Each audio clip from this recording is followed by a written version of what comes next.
ప్రభు అయిన యేసుక్రీస్తు నామమున మీ అందరికీ నా యొక్క వందనాలు. ఈ యొక్క సమయమందు ఆరాధన ధ్యానాంశముగా కీర్తనలు 92వ కీర్తన 1 నుండి 4 వచనాలను మనం ఈ సమయమందు ధ్యానం చేసుకొని మన ఆరాధ్య దైవమైన ప్రభు అయిన యేసుక్రీస్తుని ఆరాధిద్దాం. చదవండి. యెహోవాను స్తుతించుట మంచిది, మహోన్నతుడా నీ నామమును కీర్తించుట మంచిది. ఉదయమున నీ కృపను, ప్రతి రాత్రి నీ విశ్వాస్యతను 10 తంతుల స్వరమండలముతోనూ గంభీర ధ్వనిగల సితారాతోనూ ప్రచురించుట మంచిది. ఎందుకనగా యెహోవా నీ కార్యము చేత నీవు నన్ను సంతోషపరచుచున్నావు. నీ చేతి పనులను బట్టి నేను ఉత్సహించుచున్నాను. దేవుడు తన మాటలు మన వినికిడిలో దీవించునుగాక. ఆమేన్. ఇక్కడ ఈ కీర్తనకారుడు దేవుణ్ణి ఎందుకు స్తుతించాలో కొన్ని విషయాలు ఇక్కడ చెబుతున్నాడు. 1వ వచనం, 2వ వచనం కూడా 3వ వచనం, 3 విషయాల్లోనూ ఆయన్ని స్తుతించుట మంచిది, ఆయన్ని స్తుతించుట మంచిది, ఆయన్ని స్తుతించుట మంచిది అని చెప్తున్నాడు. ఎంత ఆశ్చర్యమండి! దేవుణ్ణి స్తుతించుటయే మంచిది. లోకంలో మనం ఇది మంచిది, అది మంచిది అంటాం. ఆ పట్టణం చాలా మంచిగుంది, ఈ పట్టణం చాలా మంచిగుంది, మా ఇల్లు చాలా మంచిగా ఉంటుంది, మా వాళ్ళు చాలా మంచోళ్ళని అంటామే.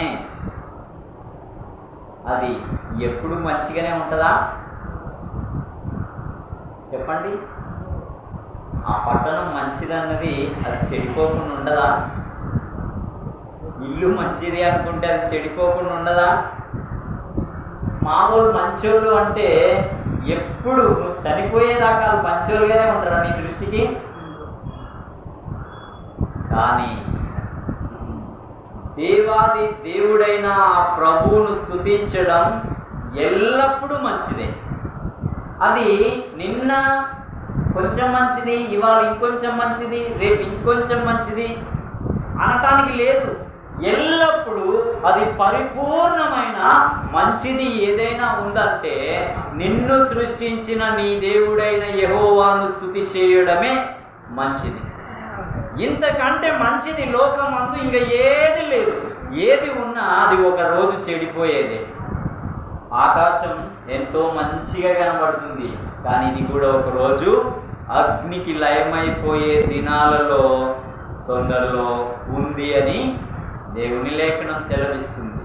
ప్రకృతి ఎంతో మంచిగా ఉంది, కానీ ఒకరోజు గడ్డి తగలబడిపోయినట్లుగా అది తగలబడిపోయే పరిస్థితులు రాబోతూ ఉన్నాయి. నేను చాలా మంచోని అని నా మట్టుకు నేను అనుకుంటే నా తనువు ఒకరోజు చెడిపోతుంది, నేను పాడైపోతాను, ఒకరోజు సమాధికి చేరి పోతాను. మంచిది లోకమందు ఏది లేదు. ఏదైనా ఉంది అది మంచిది అనంటే నిన్ను చేసిన నీ దేవుణ్ణి స్తుతి చేయడమే మంచిది.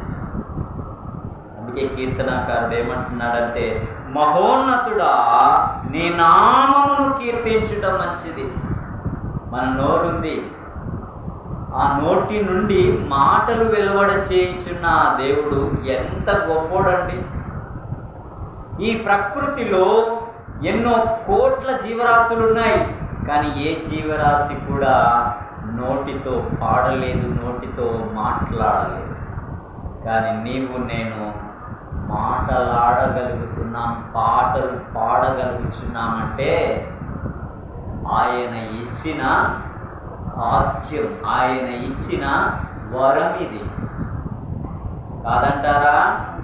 ఈ నోటితో ఏం చేయాలంటే ప్రకృతిని ఇంత అందంగా నా కోసం ఇచ్చిన దేవుడవు నీవని, నాకు మంచి కుటుంబం ఇచ్చిన దేవుడవు నీవని, నాకు ఈ తనువు, ఈ అందం, ఈ చందం ఇచ్చిన వాడవు నీవని, ఇదంతా నీ దయ వలన నాకు ఇవ్వబడ్డది అని ఆయన నామాన్ని స్మరించుకుంటూ పాడాల్సిన వారముగా మనం ఉన్నాం.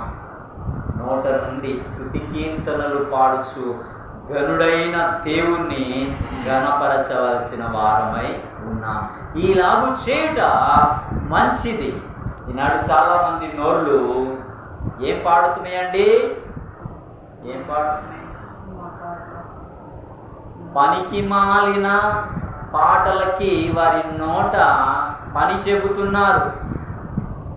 దాన్ని బట్టి వారిని చేసిన దేవుడు ఏమైనా ఆనందపడతాడా? వారిని బట్టి దేవుడేమైనా సంతోషపడతాడా? ఆహా, నిన్ను చేసినందుకు ఎంత మంచి పని చేస్తున్నావురా అని వారిని బట్టి, ఆమెను బట్టి అంటాడా? అనడు. దేవుణ్ణి దేవుడిగా ఎరిగిన ఏ ప్రజ అయినా దేవుణ్ణి వారి నోట నుంచి కీర్తనల ద్వారా ఆయన్ని కొనియాడేవారిగా అలాగు చేట మంచిది. ఇంకేమన్నాడు చూడండి, ఇక్కడ కీర్తనకారుడు చెప్తున్నాడు, 10 తంతుల స్వరమండలముతో గంభీర ధ్వని గల సితారాతోనూ ఆయనను ప్రచురపరచాలి. నా దేవుడు, నా ప్రభువు నా కోసం లోకమునకు దిగి వచ్చిన వాడు, గతి లేని, గత్యంతరం లేని దౌర్భాగ్యపు స్థితిలో పాపమనే అంధకారపు ఛాయలో అలుముకొని ఉన్న నా బ్రతుకును వెలిగించడానికి వచ్చిన వెలుగైన దేవుని కుమారుని రక్త ప్రోక్షణలో నా పాపములు కడగబడి నేను తన సొత్తైన ప్రజగా నన్ను చేసుకొని ఈ ఘనతకు, ఈ కుటుంబానికి, ఈ ధనానికి, ఈ పేరుకు, ఈ అర్హతకు, ఈ ఆధిపత్యానికి అంతటికి మూల కారకుడైన నా దేవుణ్ణి బట్టి ఇవాళ నేను ఇలా ఉన్నాను. కాబట్టి నా దేవునికే మహిమ అని అక్కడున్న సమాజానికి తెలియపరిచే వారిగా ఉండాలంట. నిజమైన దేవుని బిడ్డలైతే ఏం చెప్తారంటే ప్రతి దానిలో సమాజంతో ఏం చెప్తారు? ఇదంతా నా దేవుడిచ్చిన దీవెన, నా దేవుడిచ్చిన బ్రతుకు, నా దేవుడిచ్చిన రక్షణ, నా దేవుడిచ్చిన ఐశ్వర్యం, నా దేవుడిచ్చిన కుటుంబం అని ఎవరు చెప్పుకుంటారంటే దేవుణ్ణి దేవుడిగా ఎరిగిన ప్రజలు అలాగూ చెప్పుకుంటారు. అలాగూ చేట అది మంచిది. అలనాటి భక్తులు అలాగే చెప్పారు, అలాగే స్తుతించారు. నేటి దినమందు మనము కూడా చేయాల్సింది ఏంటంటే ఇంటిలోనూ, బయటలోనూ, సమాజంలోనూ, సంఘంలోనూ దేవుణ్ణి మనము స్తుతి చేయడం మంచిది. ఇంకా ఏదైనా మన దృష్టికి మంచిది అనుకుంటే అది కొంతకాలమే మంచిది, తర్వాత చెడిపోయేదిగా, పాడైపోయేదిగా. ఎందుకో ఒక మాట మనం చూసుకొని మనం ఆరాధన చేద్దాం. చూడండి 4వ వచనం, ఎందుకనగా యెహోవా నీ కార్యము చేత నీవు నన్ను సంతోషపరచుచున్నావు, నీ చేతి పనులను బట్టి నేను ఉత్సహించుచున్నాను. సంతోషం ఎవరి వాళ్ళు తెలుసా? దేవుడి వాళ్ళు. ఉదాహరణకి నీ బిడ్డకు ఉద్యోగం వచ్చింది అని విన్నప్పుడు నీకేం కలుగుతుంది? ఆ ఉద్యోగం ఎవరివ్వాలి? దేవుడు అనుగ్రహిస్తే వస్తుంది తప్ప నువ్వేదో కష్టపడి నువ్వేదో సాధించాలని, ఒకడు కిరీటం సంపాదించాలన్నా అనుగ్రహం దేవుడే ఉండాలంట, దేవుని అనుగ్రహం ఏమి ఉండాలంట. ఒక దేశానికి రాజు కావాలని అంటే దేవుడు నియమించడం కావాలంట. ఇలా ప్రతి దానిలో దేవుని అనుమతిని బట్టియే ఏదైనా సాధించే పరిస్థితి ఏర్పడుతుంది. ఆ మాట విన్నప్పుడు మనకు కలిగే సంతోషం అది కలగజేసింది కూడా దేవుడే. కాబట్టి ఇక్కడ ఏమంటున్నాడంటే భక్తుడైన ఆ యొక్క కీర్తనకారుడు, ఎందుకంటే నా దేవుడు ఆయన కార్యము చేత నన్ను సంతోషపరుచుతున్నాడు. ఆయన కార్యాలు అద్భుతమైనవి, ఆయన యొక్క క్రియలు ఆశ్చర్యకరమైనవి. కాబట్టి ఆయన కార్యాలు ఏంటివి అని మనం ఒకసారి ఆలోచిస్తే, నీ ఎడల నా ఎడల ఆయన ప్రతిక్షణం ఆయన కార్యం చేస్తూనే. ఎలా అంటే, నీ చేతి పనులను బట్టి నేను ఉత్సహించున్నాను. ఆయన చేయి ఏం చేస్తుందంటే మనల్ని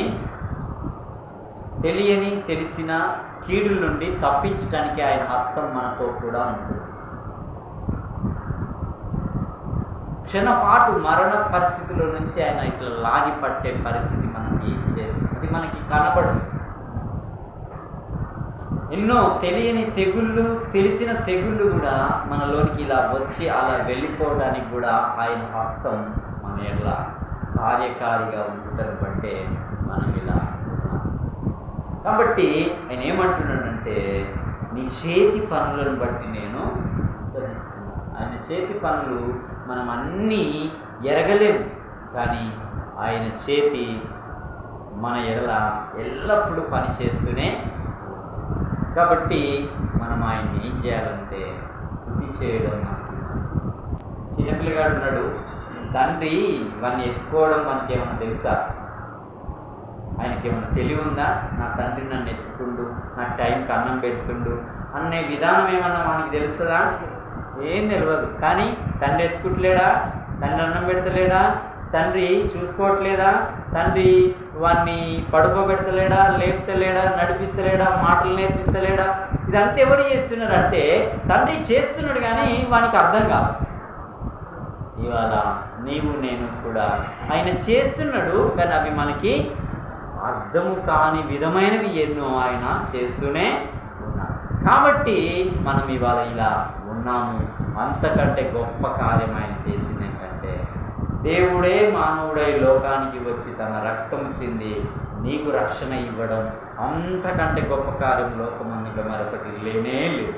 ఆ రక్షణ కార్యమును బట్టి మనం ఏం చేయాలంటే, మన దేవుణ్ణి స్తుతించాలి, మన దేవుణ్ణి ప్రచురించాలి, మన దేవుణ్ణి బట్టి ఉత్సాహంతో ఉల్లాసంతో ఆయన సన్నిధిని చేరి ఆయన గొప్ప నామాన్ని ఆరాధించే వారంగా ఉండాలి. అందుకే కీర్తనకారుడు, యెహోవాను స్తుతించుట మంచిది, మహోన్నతుడా నీ నామమును కీర్తించుట మంచిది.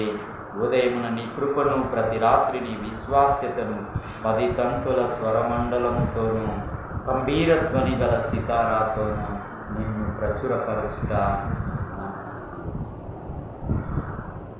అలాగన ఆనాటి దినపు భక్తులు చేసి ఆయన్ని గొప్ప చేశారు.